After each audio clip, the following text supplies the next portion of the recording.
I've always been a logical and curious kind of person. I mean, that's just my personality. I remember when I was little, my parents gave me an electric train for Christmas. And then a couple hours later, my dad finds me in the garage, and I'm throwing the locomotive against the cement floor, trying to break it open. He said, "What are you doing?" And I said, "Well, I'm just trying to figure out how it works." I mean, my parents, because of all the why questions I would ask, finally went out and said, "Here," and they bought me an encyclopedia and said, "Look, the answers are in there. Go look for them. Go find them yourself."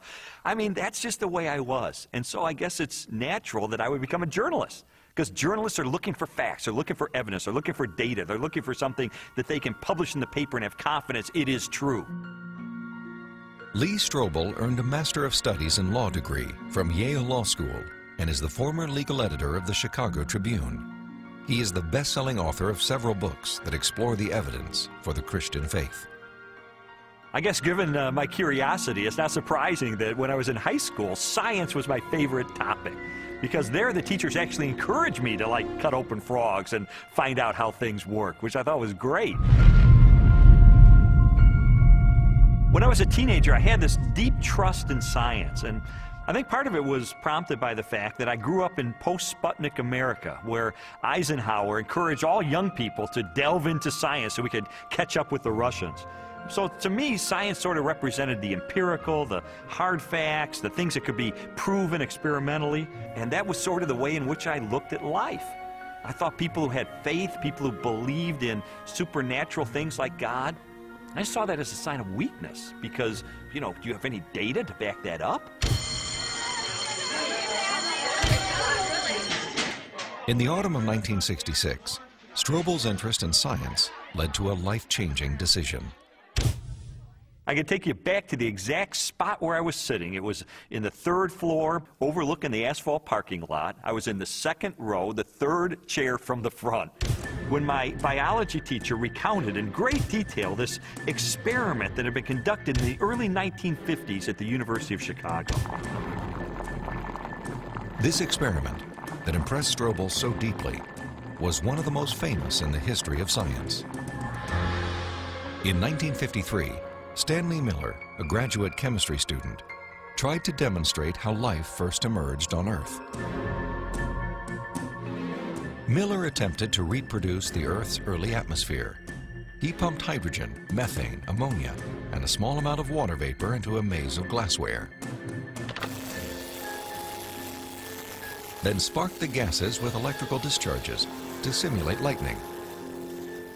After 5 days, he discovered what he had hoped for: a few simple amino acids, the basic building blocks of living organisms, had collected in the dark residue at the bottom of the glass.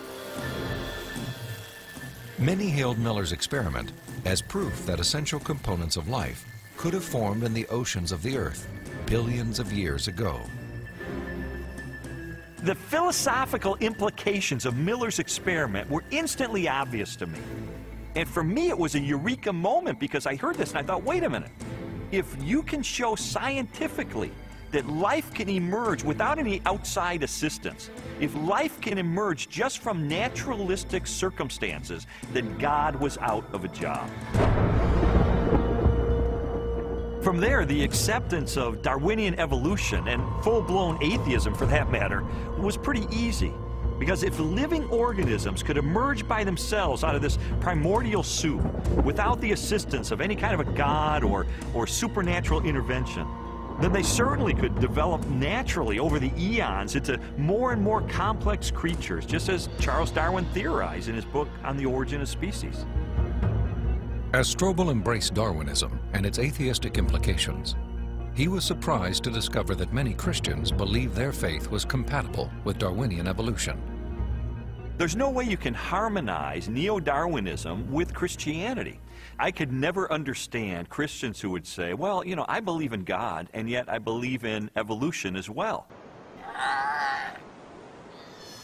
You see, Darwin's ideas about the development of life led to his theory that modern science now generally defines as an undirected process, completely devoid of any purpose or plan. Now, how could God direct an undirected process? How could God have purpose and a plan behind a system that has no plan and no purpose. It just does not make sense. Didn't make sense to me in 1966, and it doesn't make sense to me now. In 1972, Lee Strobel married Leslie Herdler. 5 years later, Leslie, an agnostic, became a Christian.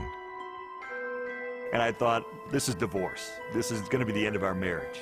But all the negative things I expected to happen in her as a result of her newfound faith, they didn't happen. And instead, I saw positive changes in her values and her character and the way she related to me and the children.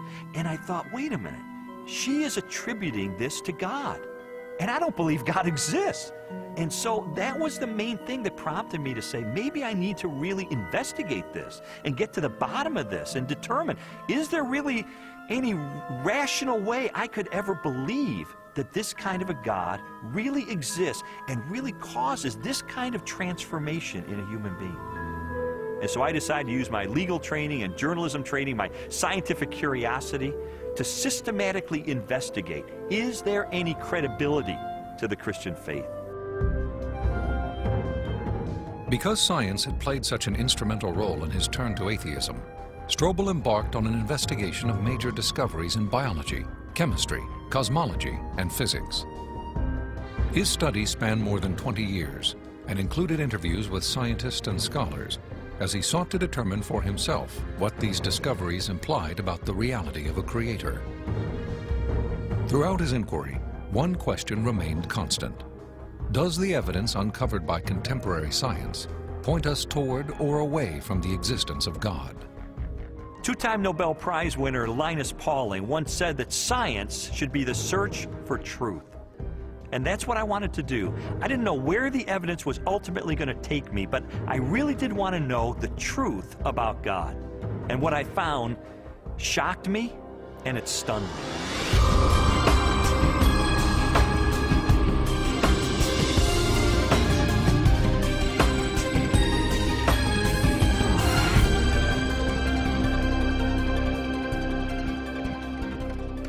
Strobel's search began with an examination of evidence that challenged materialistic theories of life's origin.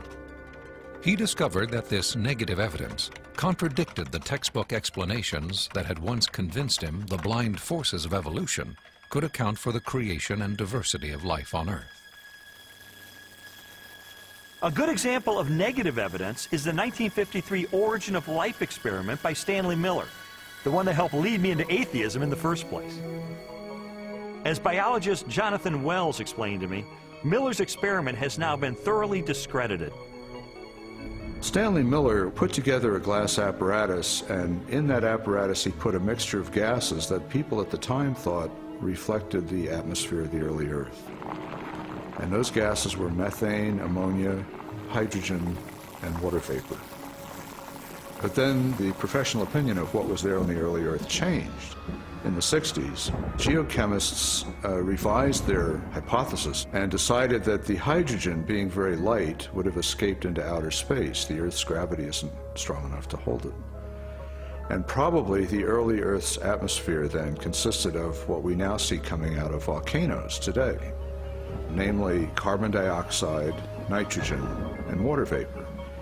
Well, if the early Earth's atmosphere consisted of those gases, then Stanley Miller's experiment would not work. In fact, he himself tried it with those gases, and he found that he couldn't produce any amino acids at all. So the experiment falls apart once you use a more realistic mixture of gases in the apparatus. Miller's test has been repeated many times using the correct atmospheric components. The results are always the same. The amino acids that generated so much enthusiasm in 1953 do not appear. Even if Miller's experiment were valid, you're still light years away from making life. It comes down to this. No matter how many molecules you can produce with early Earth conditions, plausible conditions, you're still nowhere near producing a living cell. And here's how I know. If I take a sterile test tube and I put in a little bit of fluid with just the right salts, just the right balance of acidity and alkalinity, just the right temperature, the perfect solution for a living cell. And I put in it one living cell. This cell is alive. It has everything it needs for life. Now I take a sterile needle and I poke that cell, and all its stuff leaks out into this test tube. You have in this nice little test tube all the molecules you need for a living cell. Not just the pieces of the molecules, but the molecules themselves. And you cannot make a living cell out of them. You can't put Humpty Dumpty back together again. So what makes you think that a few amino acids dissolved in the ocean are going to give you a living cell? It's totally unrealistic. Stanley Miller's experiment was not the only unsuccessful attempt to explain how life originated. Beginning with Russian chemist Alexander Oparin's work in the 1920s, theorists have also proposed chance, chemical attraction, and biological seeding from outer space as possible answers. Each has failed to account for how non-living chemicals could have arranged themselves into the most basic components of the first living cell. Strobel's research ultimately led him to conclude that materialistic explanations for the origin of life were deeply flawed. And his examination of negative evidence did not end with the question of first life. He also learned of weaknesses in the most celebrated icon of Darwinian evolution. In Darwin's book on the origin of species, there's only one illustration. It's called the Tree of Life. Darwin used it to explain how every species of animal and plant that ever existed on Earth had evolved from the same common ancestor through small, gradual steps over enormous periods of time. Even though Darwin's Tree of Life is included in virtually every biology textbook published over the last half-century, contrary to what we've been told, there is no conclusive evidence of the common origin of all life.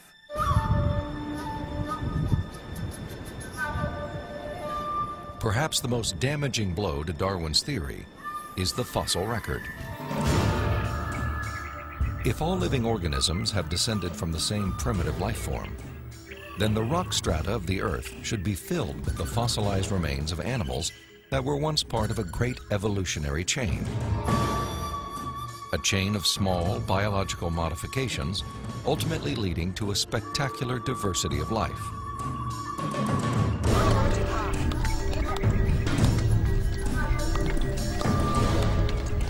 Yet, after 2 centuries of research, highlighted by excavations in southern China, the multitude of transitional experiments, or missing links, that should exist are conspicuous only by their absence. The most graphic example of this void in the fossil record is a geological era known as the Cambrian explosion. The branching tree pattern of Darwin's theory is actually not seen anywhere in the fossil record unless we impose it with our own minds. So the Cambrian explosion is the most dramatic refutation of the Tree of Life. The Cambrian explosion of life was a dramatic episode in geological history. Usually dated at about 530 million years ago, the exquisitely preserved Cambrian fossils reveal that the body plans for virtually every major animal phyla appeared, not gradually and slowly as Darwin had speculated, but instead with astonishing suddenness. If we imagine the whole history of life on Earth taking place in one 24-hour period, the current standard estimates for the origin of life put it at about 3.8 billion years ago, let's say 4 billion. So if we start the clock then, our 24-hour clock, 6 hours, nothing but these simple single-celled organisms appear, the same sort that we saw in the beginning. 12 hours, same thing. 18 hours, same thing. 3/4 of the day has passed, and all we have are these simple single-celled organisms. Then at about the 21st hour, in the space of about 2 minutes, boom, most of the major animal forms appear in the form that they currently have in the present. And many of them persist to the present, and we have them with us today. Less than 2 minutes out of a 24-hour period. That's how sudden the Cambrian explosion was. In a geological instant, the animal kingdom leaped from small, relatively simple organisms to extraordinary creatures with spinal cords, compound eyes, and articulated limbs. The record of this explosion of life looks nothing like Darwin's slowly branching tree.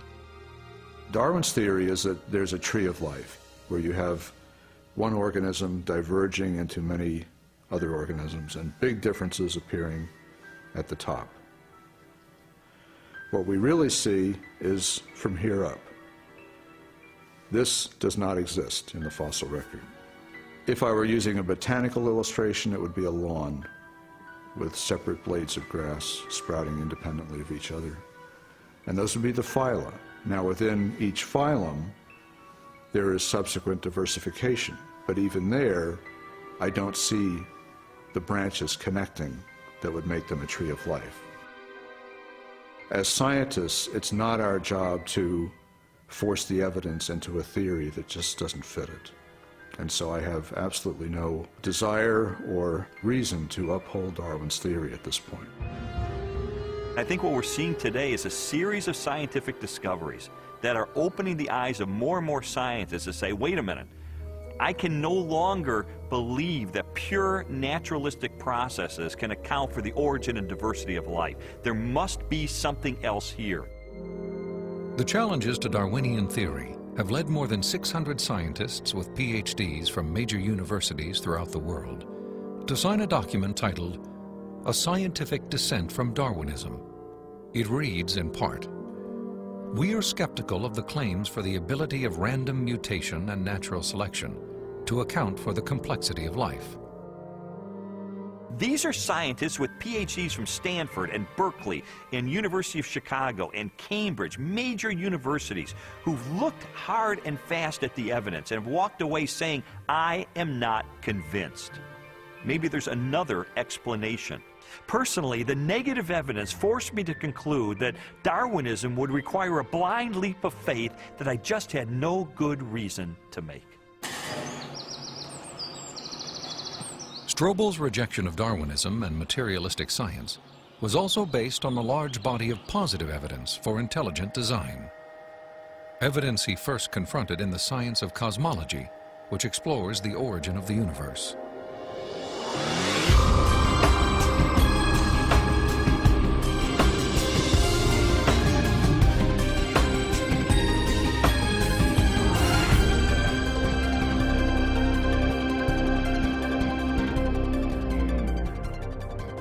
How did the universe begin? What is its source? Few questions have generated as much controversy through the centuries or inspired as many impassioned opinions. I interviewed William Lane Craig, a philosopher who has devoted much of his career to the study of cosmology and the question of origins.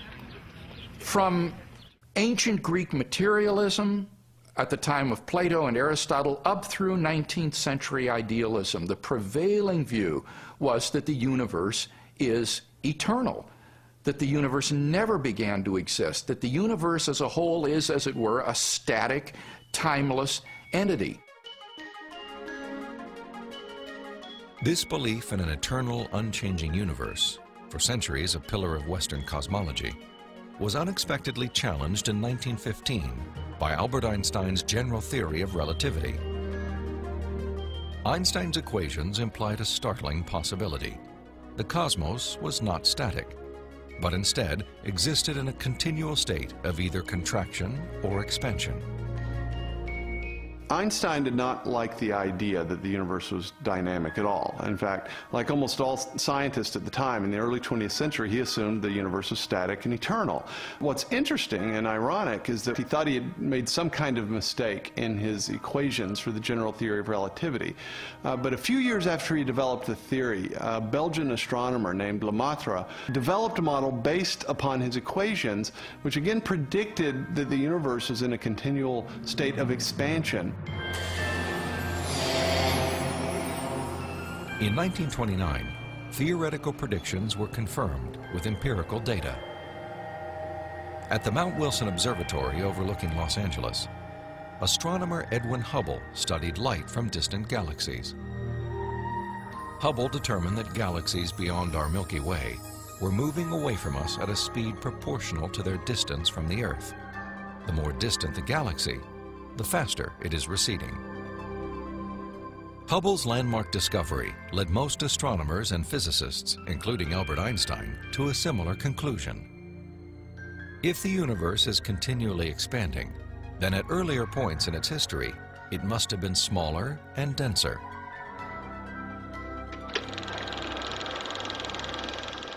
I think a good way to visualize this is to imagine that the history of the universe has somehow been photographed and made into a movie that we could play on a projector.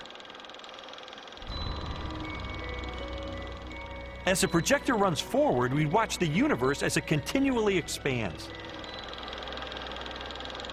But if the projector were to be stopped and were switched into reverse to make the movie run backward, then instead of watching the galaxies move farther and farther apart from each other, we'd see them draw closer and closer together.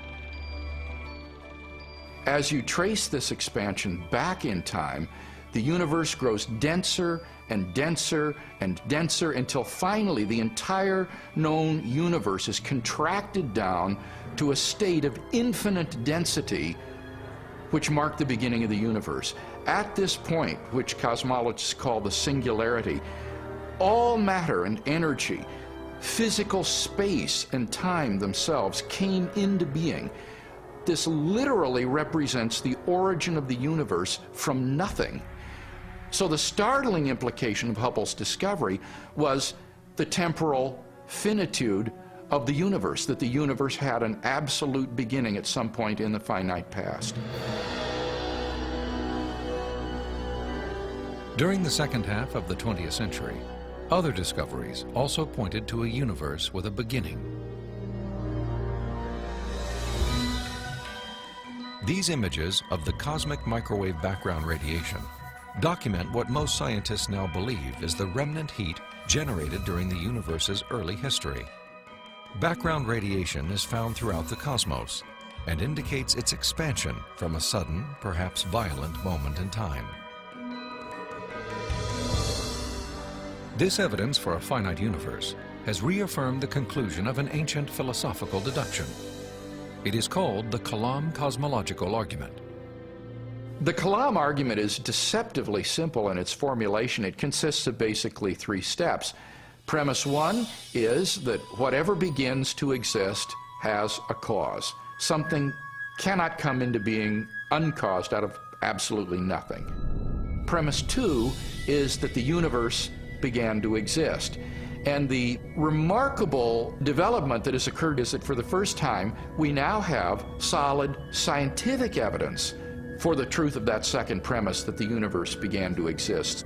And from those two premises, it follows logically, therefore, the universe has a cause of its existence. Whatever begins to exist has a cause. The universe began to exist, therefore the universe has a cause of its existence. And that points to a reality beyond the universe, a transcendent reality beyond space and time, and therefore non-physical and immaterial, which created the universe out of nothing and brought it into being.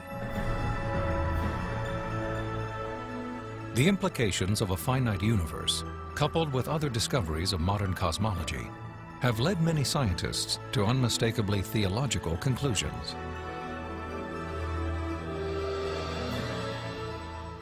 There is no ground for supposing that matter and energy existed before and were suddenly galvanized into action. It is simpler to postulate creation ex nihilo, divine will constituting nature from nothingness. The chain of events leading to man commenced suddenly and sharply, at a definite moment in time, in a flash of energy and light. We can't understand the universe in any clear way without the supernatural. Supernatural creation of the universe in a flash of energy and light. You know, it sounds an awful lot like the first chapter of Genesis to me. Today, the vast majority of even the most skeptical astronomers and cosmologists believe that the universe had a beginning. This belief isn't based on some theological doctrine. It's based on scientific evidence. And I think if we follow the evidence wherever it points, It points clearly and powerfully and persuasively in the direction of a creator.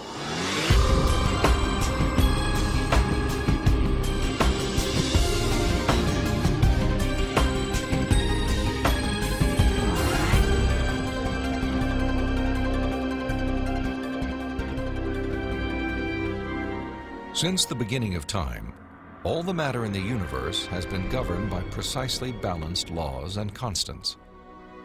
During an interview with Robin Collins, a philosopher with degrees in mathematics and physics, Strobel learned how these laws offer compelling evidence for a creator and conspire to make the universe habitable for life. The laws of physics are balanced on a razor's edge for life to occur. For example, if you didn't have something like gravity that pulled matter together, you would never get planets, you wouldn't get stars, you wouldn't get any complex organisms. If you didn't have the strong nuclear force, there would be nothing to hold protons and neutrons together in the nucleus. And so you wouldn't have any atoms, so no chemistry. If you didn't have the electromagnetic force, you would have no bonding between chemicals. You'd have no light, and the list goes on. So you need all these sorts of fundamental principles have to be in place in order for life to occur. Wipe out one of those principles, wipe out one of those laws, no life. Strobel learned that life also hinges on the precise strengths and relative values of many different physical constants. One example of this fine-tuning is the force of gravity. Imagine a ruler divided up into 1-inch increments and then stretched across the entire universe, a distance of some 14 billion light years. For the purposes of illustration, the ruler represents the possible range for gravity. In other words, the setting for the strength of gravity could have been anywhere along the ruler, but it just happens to be situated in exactly the right place so that life is possible. Now, if you were to change the force of gravity by moving the setting just 1 inch compared to the entire width of the universe, the effect on life would be catastrophic. No large-scale life forms could exist. Anything that was more than the size of a pea would be completely crushed. So you might be able to get life of a very, very primitive sort, such as bacteria, but you could never get conscious observers. The strength of gravity is just one of at least 30 separate parameters that must be finely tuned to produce a life-sustaining universe. Another example is the cosmological constant. The cosmological constant describes the expansion speed of space in the universe. If space expands too quickly, then the universe will spread out so quickly that material objects can't form. So you can't get stars and galaxies and planets and the types of things that we, of course, take for granted in our universe. Physicists have determined that the cosmological constant is fine-tuned to 1 part in 100 million billion billion billion billion billion.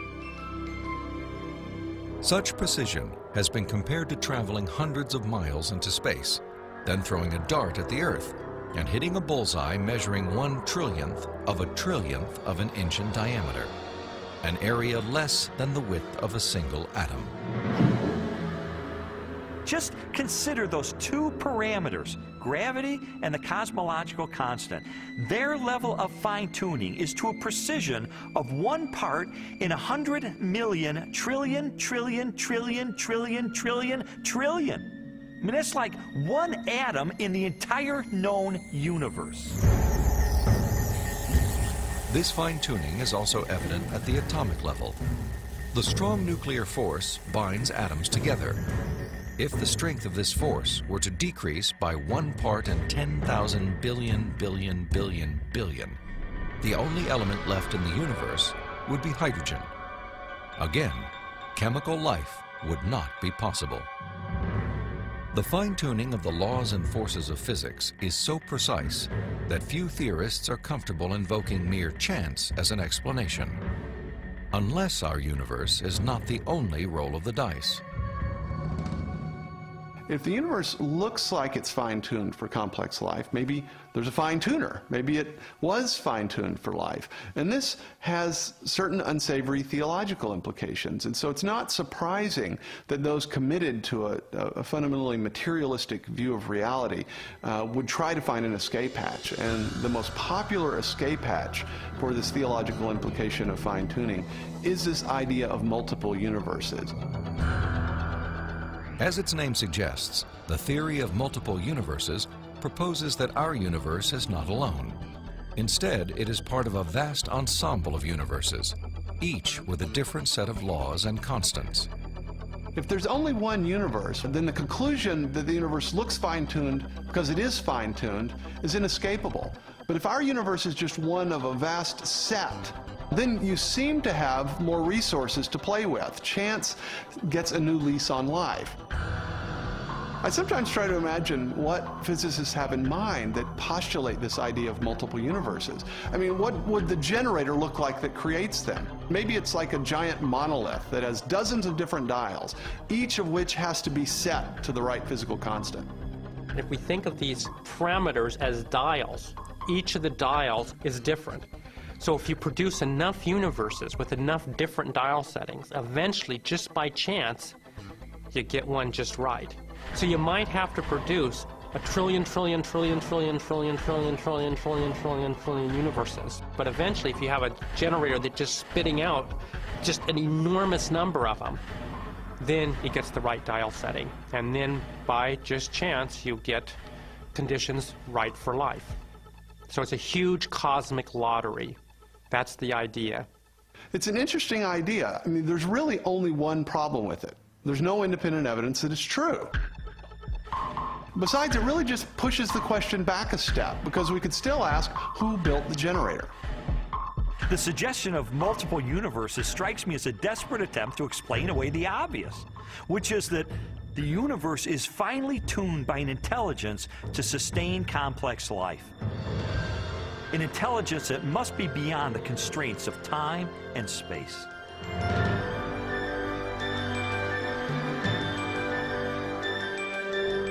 Strobel's journey through a universe finely tuned for life inevitably led him home, to the blue jewel of our solar system, the planet Earth. There he encountered another array of critically balanced conditions essential to human existence. When I was an atheist, I saw planet Earth as being one of probably billions of planets just like it all over the universe. I saw our sun as being an average, undistinguished type of a sun. I figured as I looked up at the stars at night that there must be millions and millions of advanced civilizations out there. I just thought there was an ordinariness to our situation. This line of reasoning was totally consistent with my atheistic worldview. But what I learned later is it is not consistent with what science is revealing about the Earth. Strobel's investigation caused him to consider the many conditions necessary for a life-sustaining planet. In the process, he was introduced to the science of astrobiology and astronomer Guillermo Gonzalez. I'm an astrobiologist, and what motivates me is just to examine the conditions necessary for life and look elsewhere in the universe and see if those conditions are met anywhere else. And the answer could be yes, and the answer could be no, and either answer is interesting. For more than a decade, Guillermo Gonzalez has researched the characteristics of a planet required to support complex life. Estimates vary, but a current list of these factors would number at least 20 and include an oxygen-rich atmosphere, liquid water and large continental landmasses, a home star of the right temperature and mass, an orbital path that is neither too far nor too close to the home star, a moon large enough to stabilize the tilt of the planet's axis and the movement of its tides, a magnetic field strong enough to deflect the sun's radiation, and a position in the relatively narrow habitable region of a spiral galaxy. All these factors have to be met at one place and time in the galaxy if you're going to have a planet as habitable as the Earth, which you need for complex and even technological life. Theorists have attempted to calculate the odds of all the necessary factors for life appearing at the same time on the same planet.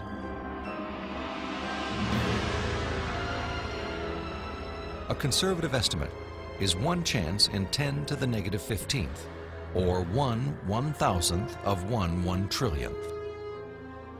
On those terms, even when compared to the billions of suns and possible planets in our Milky Way galaxy, the probability of even a single habitable world appears unlikely. There are many probabilistic resources in the galaxy, but on the other side of the coin are all these factors that you need. You have to get just right in order to have just one habitable planet like the Earth. And that leads me to conclude that yes, we're rare in the galaxy. Gonzalez's study of the Earth's habitability led him and colleague Jay Richards to expand the scope of their research. They began to examine how a life-sustaining planet like Earth may also give its human inhabitants access to the mysteries of the universe. I don't think there has ever been a time in the history of the human race in which at least some people haven't contemplated these questions. We ask, why can we see distant galaxies, millions of light years away in the universe? Why can we postulate what's going on inside atoms or inside black holes? Why are we able to discover things about the universe, to answer questions about its age? For most scientific discoveries that we're able to make, these sorts of things can't be explained in terms of the survival of the fittest of our distant ancestors. Not only our ability to do science, but the openness of the natural world to science just completely outstrips the sort of reductionist and Darwinian explanations that we're used to. In response to this evidence, Richards and Gonzalez have argued that our ability to make scientific discoveries is no fluke or accident. Instead, it points to an underlying purpose behind the universe. It is actually designed for discovery. Guillermo Gonzalez and I spent several years pursuing a hypothesis that those rare things that life needs in a planetary environment, those things that make a planet habitable, also set up the best set of conditions overall for scientific discovery. There are many examples of this correlation, including our planet's oxygen-rich atmosphere, both a critical requirement for our survival and a transparent window that allows us to explore the distant universe.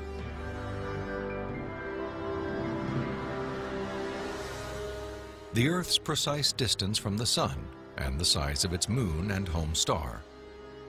These factors not only control our planet's temperature, axial tilt, and the movement of its tides, they also ensure perfect solar eclipses, phenomena that have provided scientists with invaluable data about the composition of stars and the properties of light.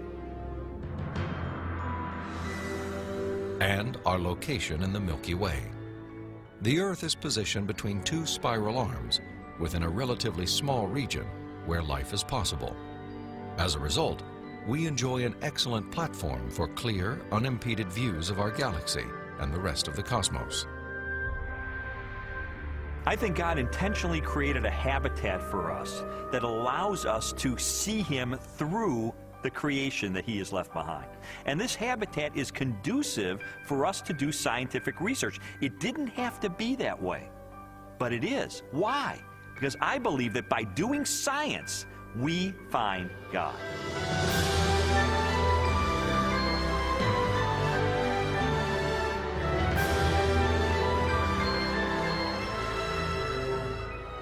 The final leg of Strobel's investigation transported him from the deepest reaches of the cosmos to the microscopic universe of the living cell and the science of biochemistry. There he encountered more challenges to Darwinian evolution and new evidence of design.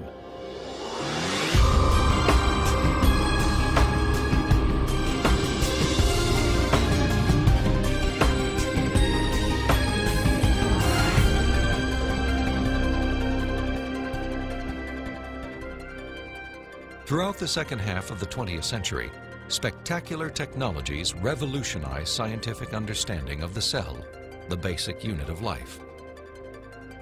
During an interview with biochemist Michael Behe, Strobel learned how this new knowledge has shaken the foundations of Darwin's theory. In the 19th century, when Darwin was alive, scientists thought that the basis of life, the cell, was some simple glob of protoplasm, like a little piece of jello or something that was not hard to explain at all. But with the hard work of science in the 20th century, we've seen that the cell is far from simple. It's got very complicated molecular machines and things that are very resistant to Darwinian explanation. Michael Behe has devoted his career to the study of the design and operation of the cell. He has also written extensively on the biochemical challenge to evolution. Most people have no idea of how small and complex cells are. A typical cell from you or me, called a eukaryotic cell, is probably 1/10 of the size of the head of a pin.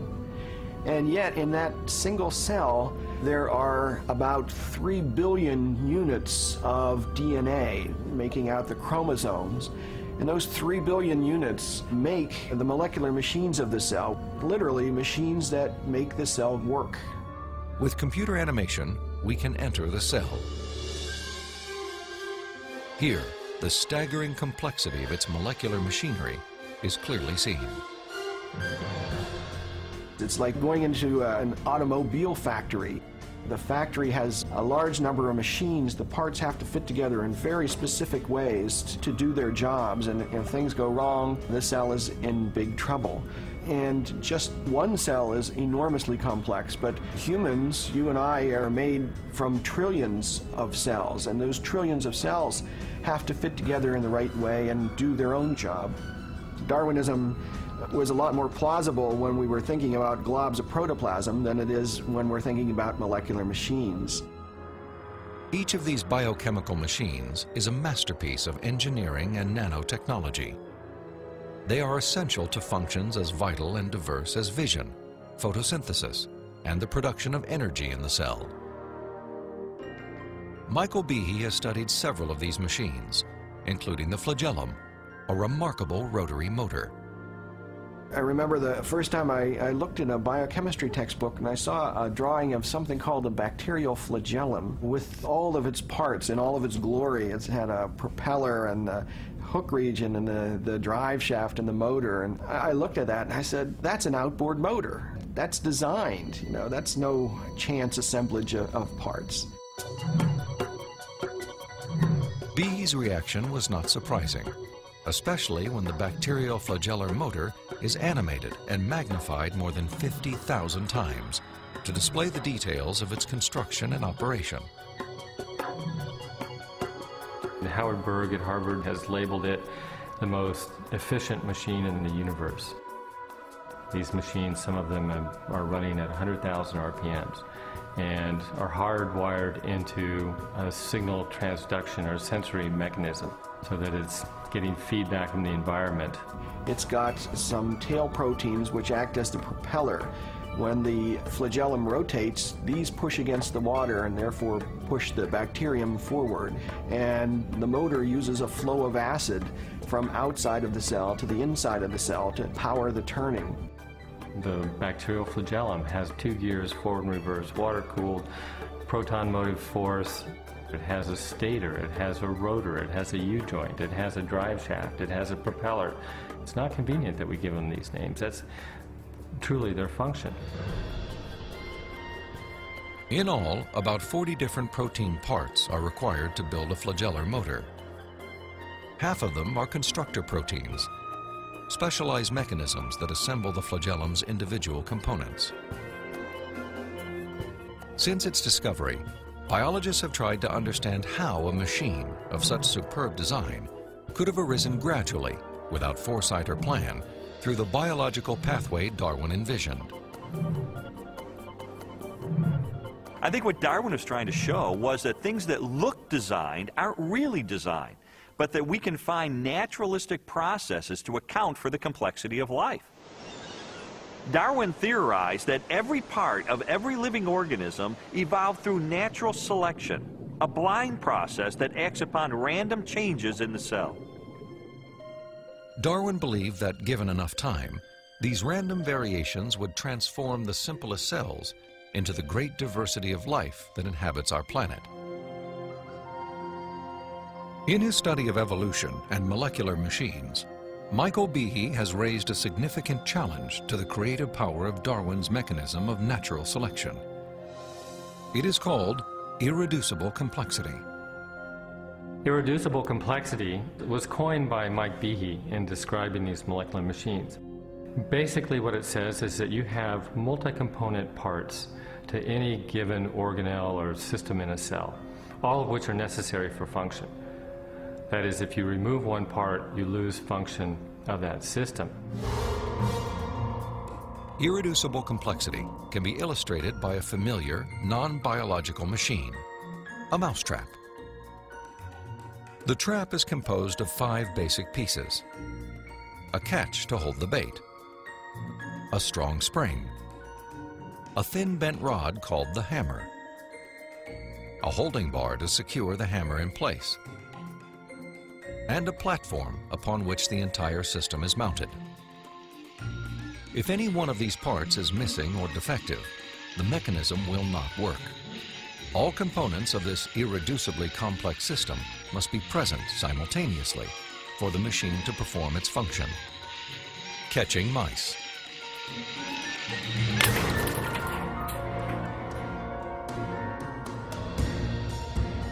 The concept of irreducible complexity also applies to biological machines, including the bacterial flagellum. All told, there are about 40 different protein parts which are necessary for this machine to work. And if any of those parts are missing, then either you get a flagellum that doesn't work because it's missing the hook or it's missing the drive shaft or whatever, or it doesn't even get built within the cell. You can't put something like that together gradually because they need a large number of parts interacting with each other at the same time before they work at all. Without the tools to observe the machinery of the cell, and long before the idea of irreducible complexity, Charles Darwin offered a way to test his own theory. In Origin of Species, he wrote, "If it could be demonstrated that any complex organ existed, which could not possibly have been formed by numerous, successive, slight modifications, my theory would absolutely break down." Darwin acknowledged that if someone identified a biological system that could not have been constructed in incremental steps over long periods of time, then his theory would be invalid. And what Michael Behe and others have discovered is the existence of biological machinery that cannot be explained away by Darwinian processes. Darwin's failed predictions have in fact falsified his own theory.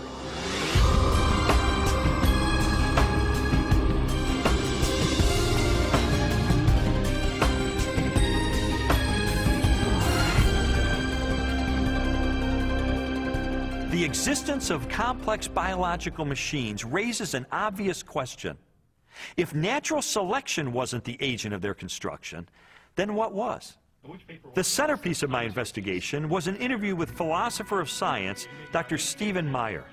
Meyer, who holds a PhD from Cambridge University, brought me face to face with the most efficient information processing system in the universe.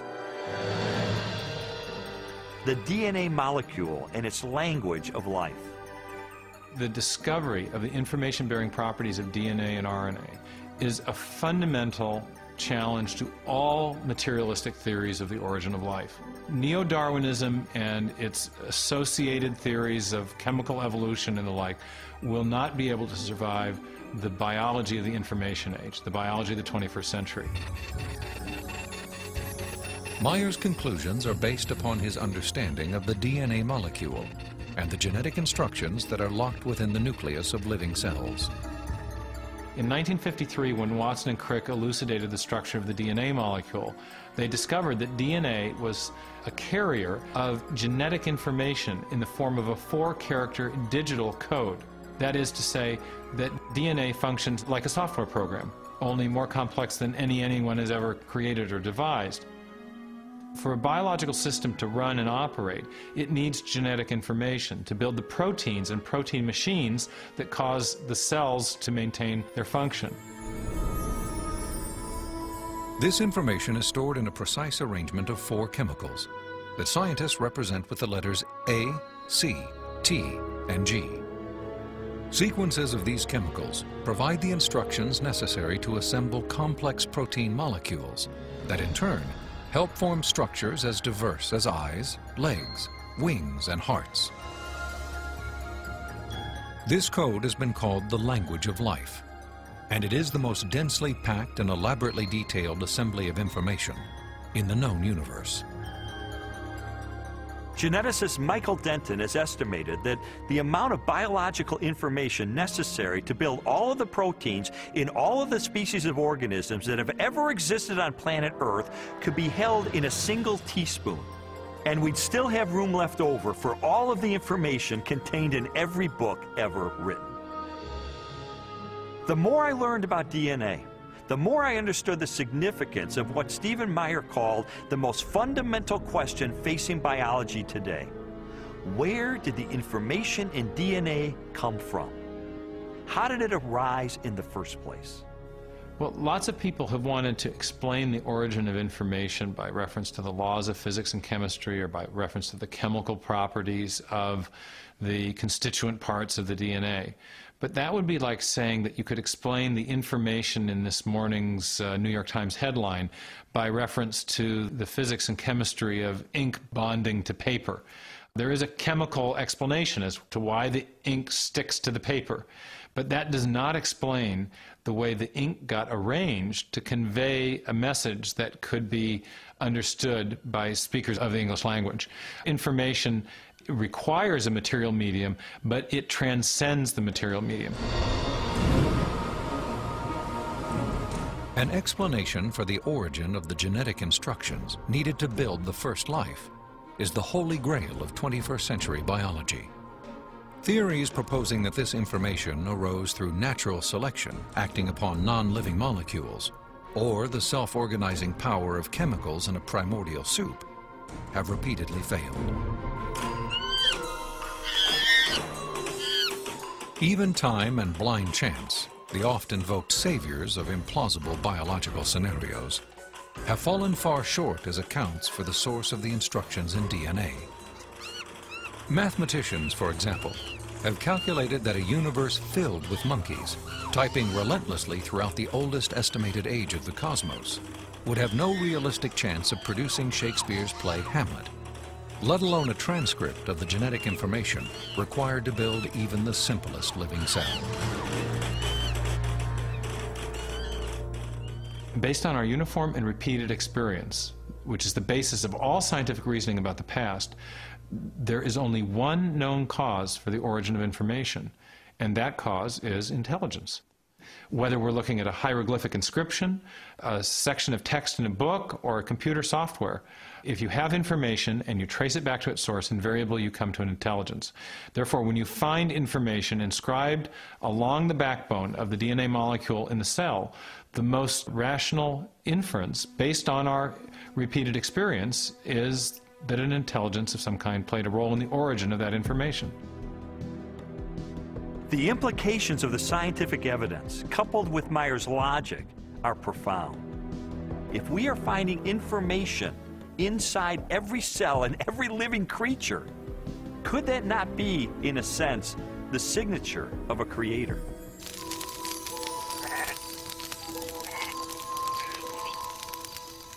"30 centuries before science unlocked the mysteries of genetic information, or a telescope probed billions of light years into space, the Hebrew shepherd and poet David wrote eloquently of a creator who revealed his existence and power through all that he had made. The heavens declare the glory of God. The skies proclaim the work of his hands. Day after day they pour forth speech. Night after night they proclaim knowledge. Their voice goes out into all the earth, their words to the end of the world." God himself is invisible. He is a spirit. And yet, one of the purposes he has for us is to find him so we can know him. And he's left behind a series of clues. And sometimes we just have to kind of take our blinders off and get beyond our presuppositions and say, wait a minute, I am going to pursue the evidence of science wherever it points. And if it takes me to a very uncomfortable conclusion that there is a creator, then if the evidence points in that direction, that's the way I'm going to go. According to a lot of the mainstream media, the theory of intelligent design is a faith-based idea. And in saying that, they want to dismiss it as something that has no basis in science.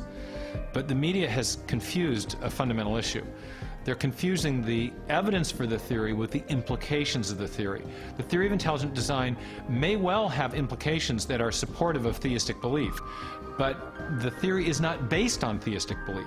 It's based on the discovery of digital code in cells, miniature machines in cells, the fine-tuning of the laws of physics and chemistry, and standard ways of scientific reasoning about the remote past in the history of life. 40 years ago, a lecturer in a high school biology class convinced an inquisitive 14-year-old freshman that there was no God. Ironically, years later, it was an open-minded investigation of scientific evidence that led Lee Strobel to belief in a creator. One of the most interesting things I've learned as I've gone on this journey of scientific discovery has been that you don't have to commit intellectual suicide to come to the conclusion that there is an intelligent designer. Because today, science is pointing more directly and more powerfully toward a creator than any other time in the history of the world. I was trained in journalism and law to respond to truth. I had to take a step of faith in the same direction that evidence is flowing, which is logical and rational. We do that every day of our life. We make steps of faith based on the evidence that we perceive. And so it was the most logical and rational step I've ever taken to put my faith in the creator that science tells me exists.